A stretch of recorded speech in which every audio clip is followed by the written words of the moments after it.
Hey guys, Ivan here, and in today's video we got a couple of really interesting bodybuilding updates. The first one is gonna be about Andrew Jacked, but unfortunately it's not a physique update from Andrew, it's just a statement from his coach, Aceto, who is saying some interesting things about Andrew. Before I actually start talking about what he said, let me play this part of the YouTube video from the RX Muscle. Let's hear what Chris had to say about Andrew Jacked. What's going on with Andrew Jacked? Looks good.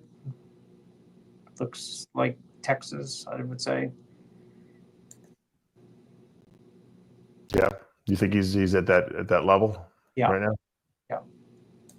Very big. Very, very. Is this recent? Yeah, it's recent.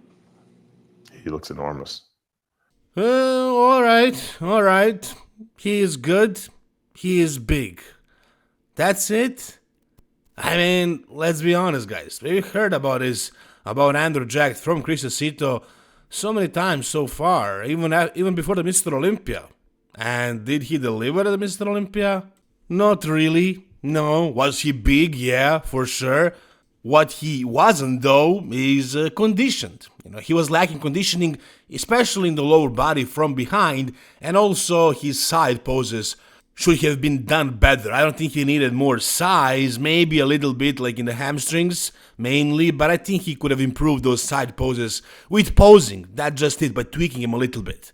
So, Aceto saying that he is big right now, it doesn't mean much. And honestly, if you look at Aceto's face, he doesn't seem overly confident when he speaks about Andrew. And in this podcast, he also spoke about how it is extremely difficult to get Andrew rid of the water. Like in the peak week, it's difficult to dry him out, whether it is because of his genetics or because he's, cheating on his diet or something like that. I have no idea. But it does seem like Aceto has his hands full with Andrew Jacked, trying to figure out the best formula for him. He did make a lot of progress since he burst into the scene, like a lot of progress. He is an absolute monster right now, super massive, super big, super impressive, probably the best front double in the front lat spread and probably the abs and thighs in the world right now, but those side poses are killing him, man. I don't know how can he figure them out and, pose better in them, and why he can't get like all the way conditioned in the hamstrings and the glutes. And of course, you would like to see some extra hamstring development, but as far as the Arnold Classic, he probably didn't have enough time to bring up his hamstrings. He needs a full off season for that. What I don't want to hear from Aceto is that he is big. What I want to hear is that he is conditioned, that he is crispy, that he is dry, that he's bringing the best conditioning of his life. Now, Aceto did say that Andrew is bringing what he brought to the Texas Pro, and this is it, you're looking at it right now. If that is the case, then, I can definitely see him battling with Samson, potentially placing in the top 2. But is that really going to be the case? Is he really going to be the way he was at the Texas Pro? Because he was never that good at the Mr. Olympia, and I would say he was never that good at the Arnold either. He was in condition, but he wasn't big and full at the same time, never so far.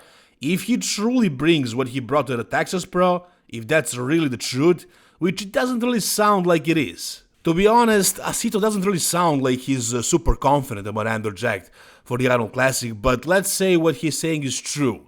Let's say he actually brings what he brought to the Texas Pro. If that really happens, then it's gonna be good. It's gonna be a really good showing of Andrew. He's gonna be fighting for that first spot. I can see him beating Derek, but I am not betting on that to happen. I don't see that happening. I think Andrew's gonna be slightly off. And in that case, he is not placing above the third spot, but I don't see him placing lower than third, no matter how off he is, to be honest, because he's that good. He can be off and beat all the other guys except for Derek and Samson. But even if he is really on, I still don't see him beating Samson, but I do see him giving Samson a run for his money, a really good show between those two mass monsters. So it would be an interesting call out. Let's hope that actually happens. Andrew Jacked from Texas Pro with that conditioning and that fullness. But tell me, guys, what do you think? What's gonna happen? How good will Andrew be? based on all those videos and photos on Instagram, and also based on Krizo's statement right here. Tell me everything down below.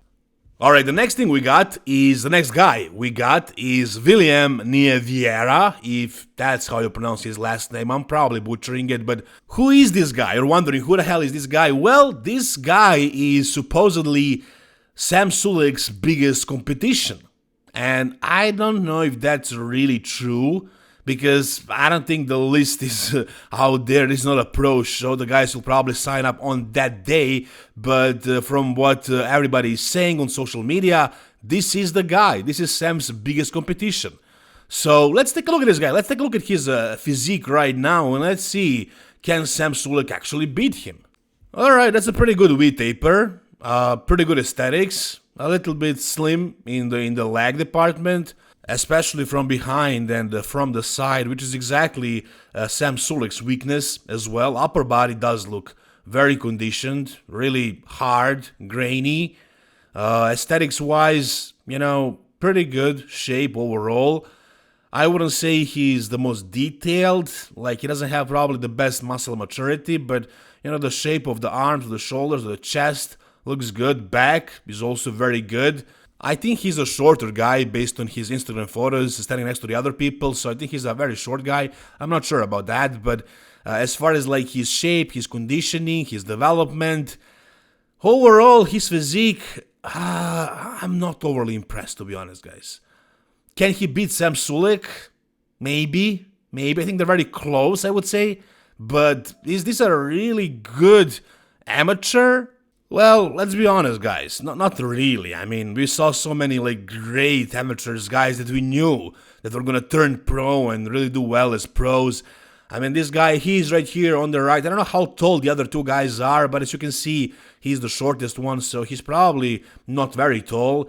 And, you know, he has good conditioning, good muscle maturity, solid shape, but is he like overly impressive? Like, is he like somebody that's gonna like do really well in pros once he turns pro? I would say no, because take a look at some of the guys that I was facing when I was competing last year at the end of the year. So I was considering doing the Prague Pro, and this guy was supposed to be my biggest competition. He's a friend of mine, basically from Slovenia. He looks insane, as you can see, guys, like very, very massive for classic physique amateurs. I don't even know how he made the weight, but yeah, he's light for some reason. He looks crazy. Like this is a crazy physique for sure. And the craziest thing is he didn't even win the pro card. I mean, Prague Pro was tagged because Chris Bumster competed, I guess. He won his class, but the overall was won by the guy next to him. The guy that placed second in his class, it was very close, but the guy that placed second actually ended up winning the next show, which was the show where I competed, William Bona Classic. Is this guy right here, a German guy, crazy aesthetics, crazy shape, crazy potential, if you ask me, for the pro division. I stood next to him and I was in good condition, but this guy had the shape. And if you guys want to compete as well, I'm a coach. You can DM me, I can coach you guys, and I can help you get in the best shape of your life, but I can't get you to be shaped like this guy right here. You're either born with those genetics or you're not. But you never know what kind of shape you have until you actually get shredded and you peak for the stage and you put on enough muscle. So if you guys need my help, DM me. Another guy also, let's say a friend of mine from Croatia over here that won the next show, Austria MPC. Take a look at this guy. I think he's going to be on the Mr. Olympia stage next year. Just give him some time to put on more muscle and get in better condition, but shape is there. So I can definitely see what Stefan Kinzel is saying. The amateur league in Europe, MPC, is better than the Arnold Classic. No, I'm not comparing it to the MPC Nationals or other American shows, just to the Arnold Classic. So if this guy right here is actually Sam's biggest competition, you know, it's not a huge caliber of a show. It's a popular show, and it's gonna be a great thing for Sam to turn pro at such a big competition. The Arnold Classic would probably promote him. And do I see him beating this guy if he improves his posing? Just if he flexes the legs a little bit better, makes a few tweaks with posing, I can definitely see him beating that guy. And if that guy is truly Sam's biggest competition, I can see Sam turning pro at this show. If he competed last year in those European shows that I just showed you, there is no way he would have won. He would have probably been like top 3 in his class, but it seems like he might have a chance at the Arnold Classic. But we'll see who else is going to show up. Maybe some really good European bodybuilders are going to go over there. But they're not gonna do it because of Sam Sulek. I think Sam was smart for not telling everybody that he's gonna compete. If people knew this ahead of time, maybe they would start prepping early for the Arnold Classic because they would have a chance to stand next to him and earn some exposure. But this way, there is no time to start prepping. He announced this like 2 weeks, actually 4 weeks out of the Arnold Classic, and we didn't even know if he was gonna qualify. So who shows up, guys. If that guy is truly Sam's biggest competition, I can see Sam winning his pro card. What do you guys think? Tell me down below. Alright, and the final news we got for today is very, very interesting. Krizo has a new coach. Who it is? It's George Farah, actually. And his next show is not gonna be New York Pro, it's actually gonna be Pittsburgh Pro. Let me show you this, guys. Dobre, takže máme, ja neviem, asi zhruba 12 týždňov údajne do Pittsburgh Pro. Máme nejaké novinky, čo sa týka trénera, mám nového trénera. Neviem, či to už môžem povedať oficiálne. A možno asi aj hej, lebo však už aj trénujem podľa neho, aj všetko. Nie trénujem, ale robím ich strávu a tie iné veci. A jeho meno je Farah, George. Alright. So Krizo is now being coached by George Farah. And I found this very interesting because actually he said that his new coach is gonna be named Chris. And I actually spoke to one Chris who told me that he was going to be training Krizo in person. He also told me not to say who it is. And I never told you that, guys. I can't tell you even today, but I don't know if they're going to announce that. If that's going to actually happen even. We'll see. But that guy was only supposed to train Krizo, like do his training, one-on-one in person. But as far as a new coach, yeah, Krizo's got a new coach. He was coached by some guy from Slovakia. I don't know who his former coach was. Not exactly a top name. But now Krizo is coached by George Farah. And I found this to be kind of weird because I thought George Farah was retired from coaching top bodybuilders. That's at least what he said at one point. Now it seems like he's coming back. And George Farah is a really good coach, guys. I don't think I need to tell you who he coached. Like, you probably know a lot of guys. Like, he coached Dexter Jackson pretty much his whole career until the very end. Same thing with Kai Green. And I think he was like one of the first coaches who kind of switched from like all those old school hardcore bodybuilding protocols. Like, he was the first one that started doing like low protein, high carb diets, not too much gear. He was one of the first that started with that a little bit healthier protocol, and he coached a bunch of guys. He nailed it with so many of them, and he stopped coaching at one point because he got sick and he couldn't stress anymore. But I guess hopefully he's healthy now again and he's getting back into the arena. But I absolutely do think this is an amazing thing for Krizo because we all spoke about how he needs a new coach, a top level coach, and George Farah now doesn't coach any other top athletes. He can really focus on Krizo, and they're doing Pittsburgh Pro apparently. So that's news as well. We thought his first show is going to be New York Pro, but he's doing Pittsburgh as well. He's going to go against Martin and Nick Walker. Who knows who else? There's going to be a bunch of great bodybuilders there. Based on this physique update, the latest one from Krizo, I mean, he's big. He's in good shape for 12 weeks out.